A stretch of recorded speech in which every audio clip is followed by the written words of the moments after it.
Chapter 37. Leroy Gets His Revenge. Maybe I'm a slow learner, okay?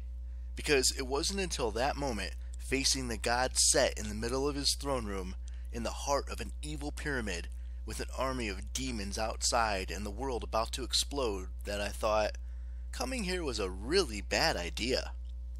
Set rose from his throne. He was red-skinned and muscular, with fiery armor and a black iron staff. His head shifted from bestial to human.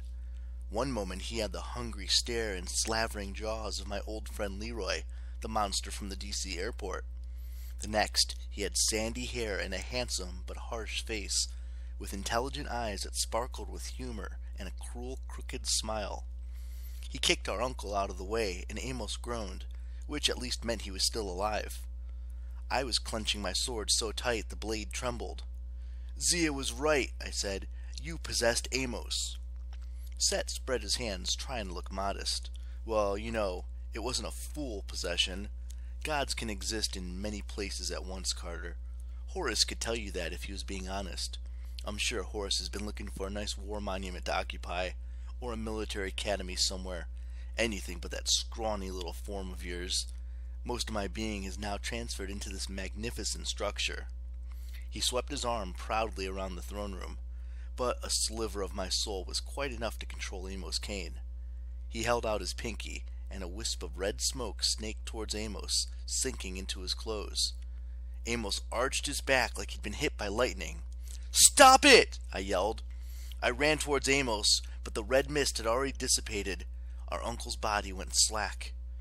Set dropped his hand as if it bored him with the attack.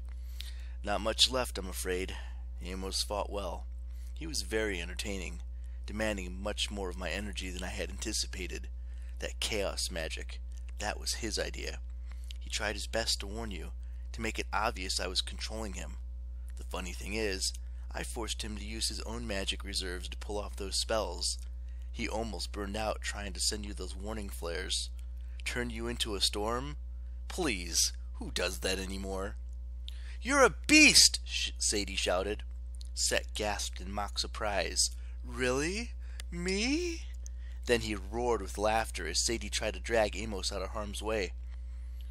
"Amos was in London last night," I said, hoping to keep his attention on me. "He must have followed us to the British Museum, and you've been controlling him ever since. Desjardins was never your host." "Oh, that commoner. Please," Set sneered.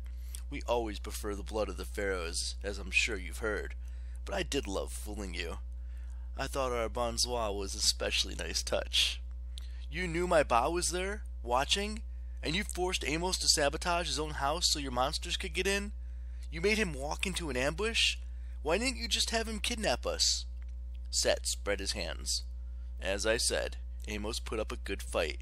There are certain things I could not make him do without destroying him completely, and I didn't want to ruin my new plaything quite so soon."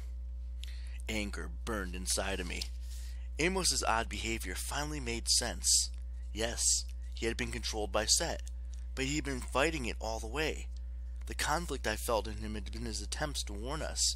He'd almost destroyed himself trying to save us, and Set had thrown him aside like a broken toy. "Give me control," Horace urged. "We will avenge him." "I've got this," I said. "No," Horace said. "You must let me. You are not ready." Set laughed as if he could sense our struggle. "Oh, poor Horace. Your host needs training wheels. You seriously expect to challenge me with that?"